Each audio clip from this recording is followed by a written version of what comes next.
boys and girls. It's Ron Bass with another edition into the mic. Soar High, personal development. Your source. Your source. My For source. inspiration. Your source for inspiration. My source for inspiration. Personal development as well. Yes, believe it or not, and also encouragement. Believe it or not, this really helps me personally. I love that. I love that. You would have never thought so, would you? No, I would have known that for sure. You would? Did you hear how loud you yelled to intro? I was excited. No, it's okay, exactly. But that's I was that's what I'm excited all saying. day today about our podcast.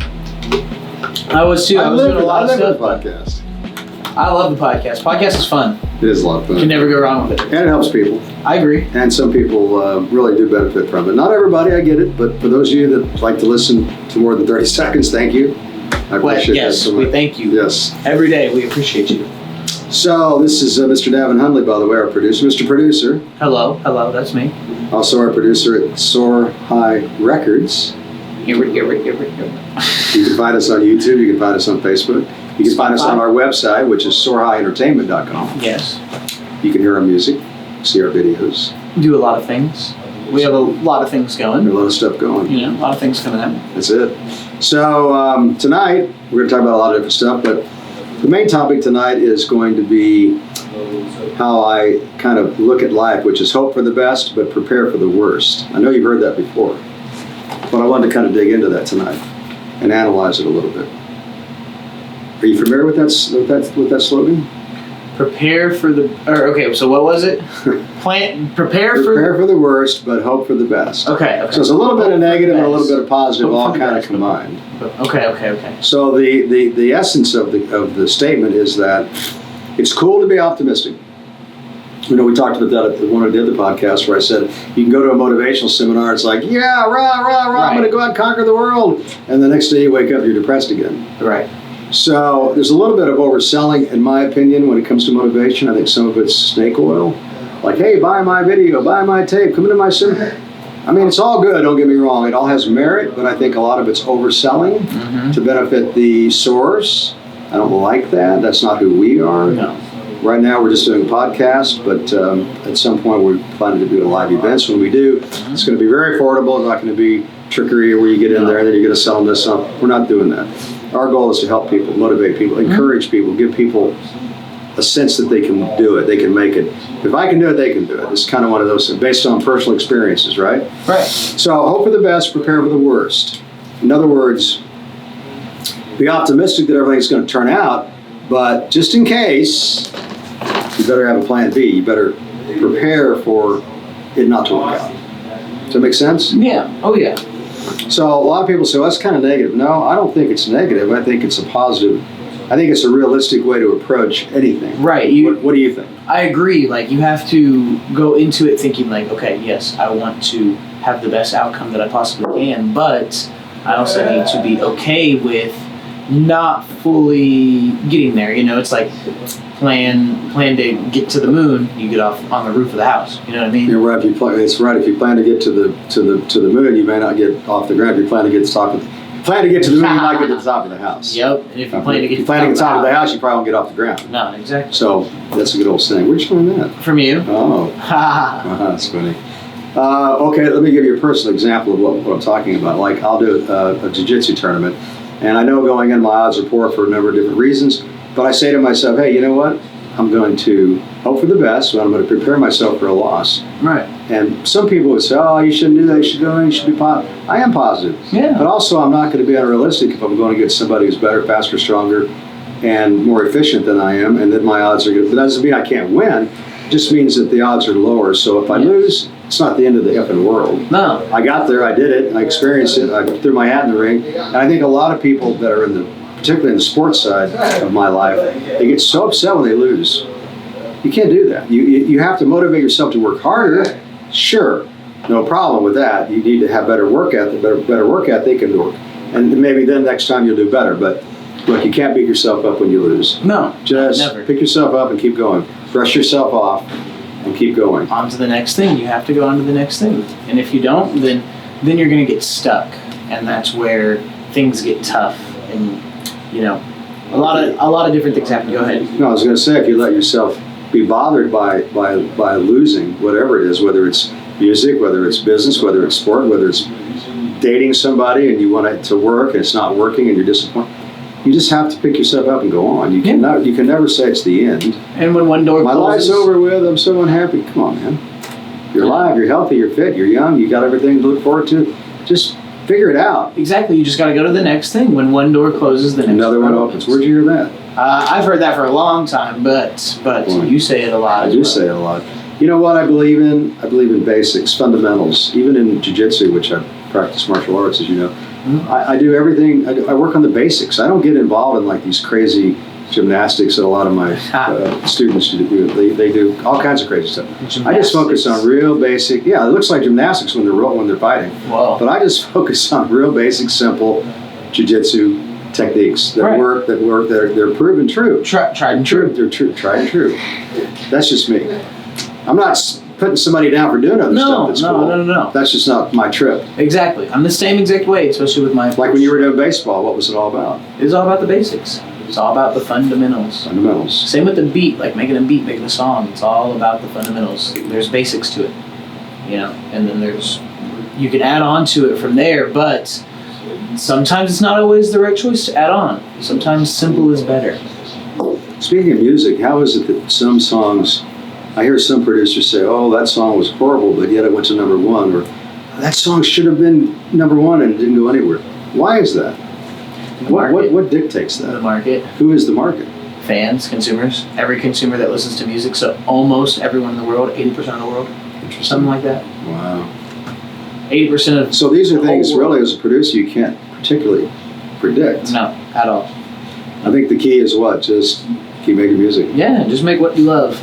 Something will pop off. You know what else is interesting? I've noticed too that like at a live show, some people really love certain music, but you put it on the radio and they don't like it. So it's vice versa. It's vice versa. You just never know how it's going to play out. No.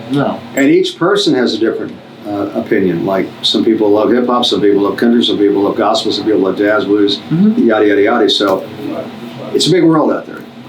No, I agree with you. You just never know who you're going to connect with. But it's cool when you do connect. Yeah, and we connect with people like all the time, just cool. Going out, just even downtown and like going to it. We have a little regular spot that we go to, like when we went down here, but it's more our scene, and we connect with people all the time, exchanging information. They come out to shows, they help us with other different things, it's cool. It's cool. You know what's really cool though about seeing you build your business is that seeing the artists develop and hone their skills and get better at their craft. I agree. That's priceless. I agree. That's my favorite. There's nothing like it. No, nothing can. And you got all these haters. Oh, that's stupid. You can do this and blah blah blah blah. You know what? Have a nice day. They're never going to be cheerleaders because they hate themselves. Yeah. A truly successful person always encourages others. Always. Regardless of where they're at in their career. No. Always. Because you were there at one point, And you can relate to it. I've been there, yeah, exactly. So, back to our topic, hope for the best and prepare for the worst. I think it is important that you've got a plan B because the odds are you're probably not going to be successful that first go around, whatever it is you're trying to accomplish. So you got to have a plan B. I agree. And a plan C and a plan D and a plan E. Most of that's just always have a backup plan. Always have a backup plan. And if nothing else, just keep trying. Keep trying. It got quiet in here. It did get quiet. I like it. It's not as, we don't have to yell. We don't have to yell. Just to speak and think and. That's funny. Odds are, I'm talking loud. Odds are, Davin, you will have to struggle. Oh yeah, always. And I tell my friends that all the time when they get disappointed. It's like, oh, I should have done better. Look, man, embrace struggle. The struggle comes with it. If it didn't come with it, it wouldn't be worth doing. You know what I mean? Yes. Like, there are the really easy decisions, and you're like, wow, that was easy. But it wasn't really worth it. It's just a little blip in time. Making that decision to... A little blip on the screen, we used to say. Yeah. Making the decision to go out and eat. Yeah, it was really good, but for an hour and a half, and then it's done. When you could have just put that money towards food to cook at home, and maybe you had a couple days to eat, so then you're eating a couple of times. You gotta make the right decision of time, like you said, managing it. Management of time is a big deal. We had a whole podcast on that. We should do that one again. Once you manage your time, you can manage your money. Here's what I love. Oh, I don't have the time. I heard that again tonight. I don't have the time. Come on, man. Everybody's got time. We got 24 hours a day. It's just how well do We talked about that this morning. You said, I'm going to start managing my time differently. Yes. You know what's crazy? That felt like yesterday morning. It was this morning. I won't lie, that's crazy. That's crazy. I don't remember that. Like, no, well, your hours are wild. Yeah. Typically, you go to work at 8 o'clock at night till like 8 o'clock in the morning. So, well, more or less. My schedule is supposed. So now how I'm going to try and do it is 10 p.m. to 4 a.m., 5 a.m. somewhere around there. That sounds better. Somewhere around there. That sounds better. So we'll see. Well, when you really enjoy it like me, it's hard for me to even go home at night because I so enjoy the things that I do in my business world, in my professional world. It's just, you don't want to go home. No. And you enjoy it. You enjoy the struggle. You enjoy the process. You enjoy trying to figure out how to solve the problems that are in front of you, right? Right, exactly. And the more we do, have you noticed the more problems that we have? Yeah, professional problem solvers, and we just keep going and going and going. If we weren't ambitious, our lives would be so simple. But that's not who we are. I know. And when you're ambitious, there's a lot of struggle that goes with that. Oh yeah, we have to. It's a curse in a way, but it's a great curse. It's a good curse. It's a good curse. How are we doing on time? We're at 12 minutes, so I was thinking we should maybe get to some rants. Okay, well, I'm going to finish this little. No, you're good. Yeah, this little monologue here, and then we'll go into some rants and some discussions and some pop culture and some stuff. How about that? So I'm going to finish it up by saying, hit all your challenges head on. Don't be shy. Embrace your struggles. Mm-hmm. It's okay. It's going to be tough. If somebody laughs at you, that's on them. Don't ever let people make you feel like you're not worthy of your effort. That's the biggest mistake people will make. Oh, I didn't do so good. Man, how do you take a compliment? Thank you. Thank you. If somebody compliments you, just say thank you. If you don't say thank you, you say things like, oh, I'm not that good. No, that makes it sound like, then you're saying you don't believe in yourself. Take a compliment. When somebody compliments you, just take a compliment with confidence. Thank you. That's all you got to say. At any rate, and don't be discouraged. Man, you're going to fail over and over and over again before you finally make it, whatever it is that you're trying to accomplish. And that's fine, and that's normal, and that's average. I'm not speaking like some remarkable thing. That's just normal. Yeah, it is. I've learned it on my own, let alone you can read about it. There's books about these things. But I can tell you from personal experience, generally speaking, it takes a lot of effort to be successful. Yeah. And that's okay, because if you got there and it was easy, guess what? It's not worth it. You wouldn't appreciate it. Exactly. You wouldn't appreciate it. It'd just be like, oh, yeah, that's cool. Always stay the course. Always stay the course. All right, so much for the serious stuff. The serious stuff. Let's get into some fun stuff. Well, this isn't so funny, but I make notes during the week because I see things, hear things, and things bother me, or it's worth having. Catch your attention. Yeah, like this is, not everything's going to be funny. Like this is kind of sad, but I want to talk about it. So I have a good friend of mine who's a multimillionaire, and I haven't seen this person in a few years, and I ran into this person recently, and I was so shocked at how much they've gone downhill physically. And that person's a lot younger than me, and it's alcoholism. And I'm not like preaching don't drink, but I'm just saying when you're young you can get away with a lot of stuff, but when you're over 50, it ain't that easy, man. No. You need to work out. You need to, if you're going to drink in moderation. It was just shocking when I saw this person, because this person was like somebody I idolized when I was younger. Right. And I didn't even speak to this person. They didn't see me. I turned my head and I walked away. I just didn't have the heart to visit with him at that point, because I could tell he's just in bad shape, man. You could tell by his posture and by the way he was projecting himself. Mm-hmm. So I'm not being negative. I'm just talking.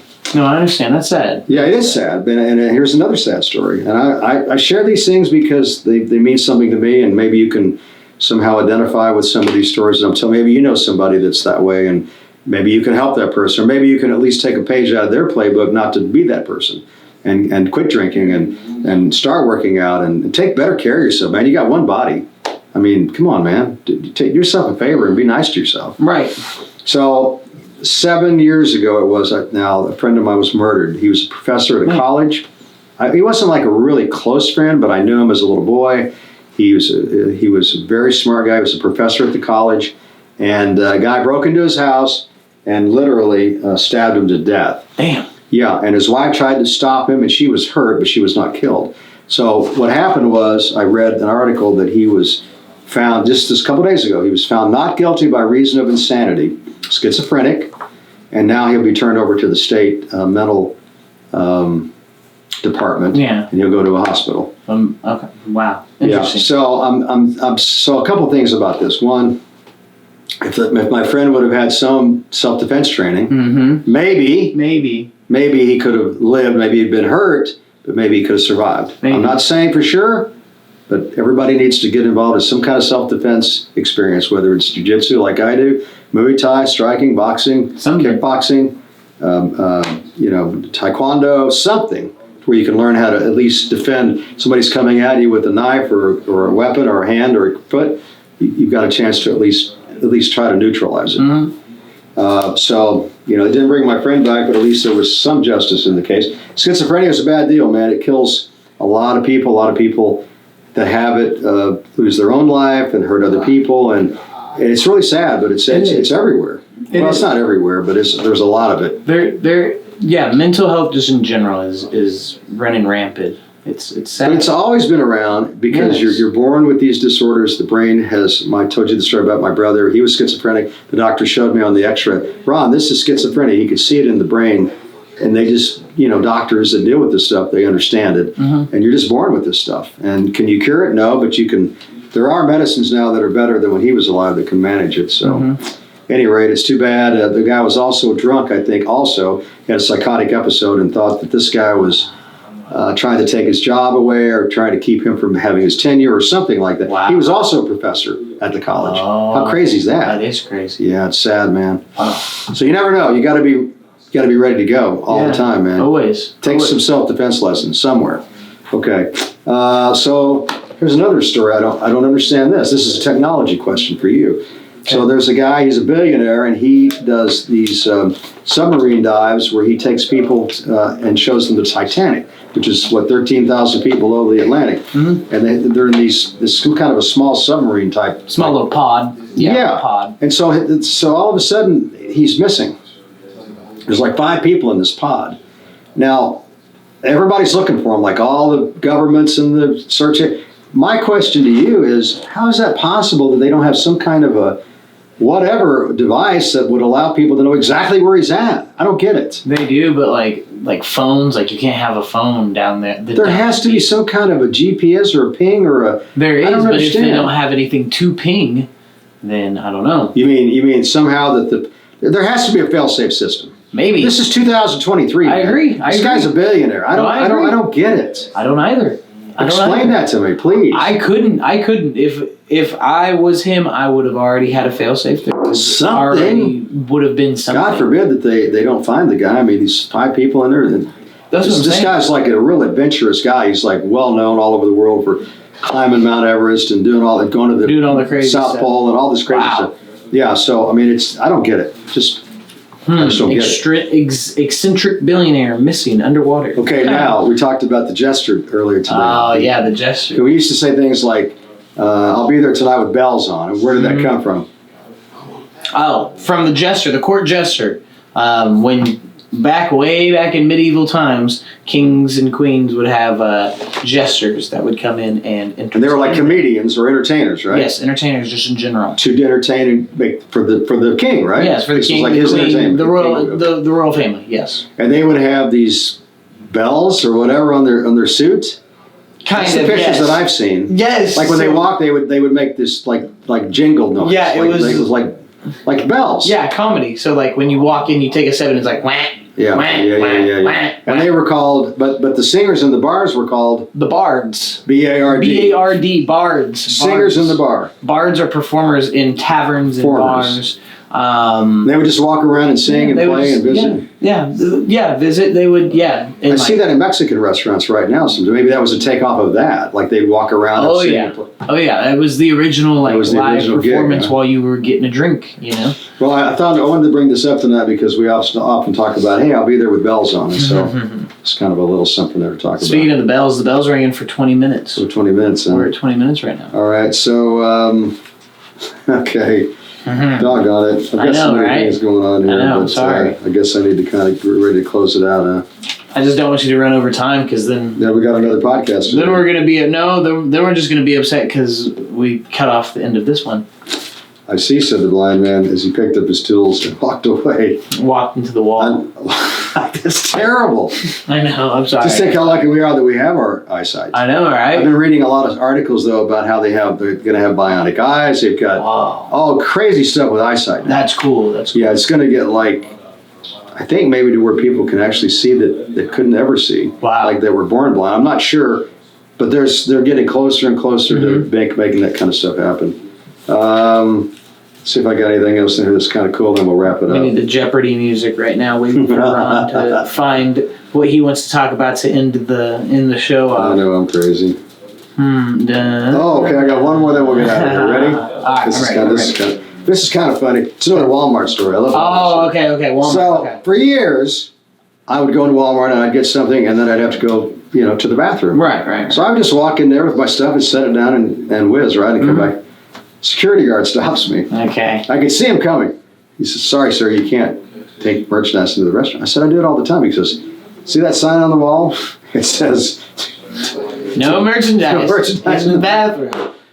I mean, I get it, but I mean, really, what am I going to do? Go in there and eat the food that I had? I mean, or I guess some people do. So some people go in there and they'll steal it. They'll just steal it. Like stuff it in a bag or whatever they want to do. But the most obvious thing, if they take food in there, they'd eat it, and then they wouldn't have any evidence. It'd be just like Right. Exactly. That's kind of sad. Imagine that, though. Yeah. All right. That. Any closing thoughts, sir? To go back to the We original. bored everybody enough. I know. At this point, just don't give up on your goals. That's what we always talk about. Don't give up. That should be our episode every day. Just don't give up. That's all it is. That's what it all comes down to. That's what it does come down to. When one door closes, another one opens. Be okay with the struggle, like you said. Be okay with the uncomfortableness. Learn to be comfortable with uncomfortableness. That was in my notes tonight. I'm glad you brought that Oh, up. I got you. Learn to be uncomfortable with uncomfortableness. Who came up with that? You. That's the first time I've heard it, personally. Really? Yeah. I thought I used that all the time. You do, yeah. Maybe in my, okay. Oh, I see what You're you're the saying. only one that I've heard. I see, said the blind man. As he picked up his tools and walked to the wall. That's terrible. That's horrible. I'm sorry. That's terrible. I'm sorry. You got any We're going to get hate mail from all the blind people. all the blind people. No, we don't mean anything by it. We love everybody. Everyone. Sometimes you have to make fun of yourself. Always. Oh, I make fun of If myself. I was blind, I'd make fun of myself. I'm old and I make fun of myself. All the time. You're black and you make fun of yourself. You got to make, I'm Jewish and I make fun of We myself. all make fun of ourselves and we love it. We love it. That's how it should But be. you're not really black. Well, you're kind of black. You're kind of Mixed in. Yeah, you're mixed. You're like A melting pot of different you're things. melting. Hybrid. You're a hybrid. All right. Well, I guess with that, here's the deal, Lucille. If you don't give up, remember the stars, they will line up. So, like you said, don't ever give up. Always stay positive. Until next time.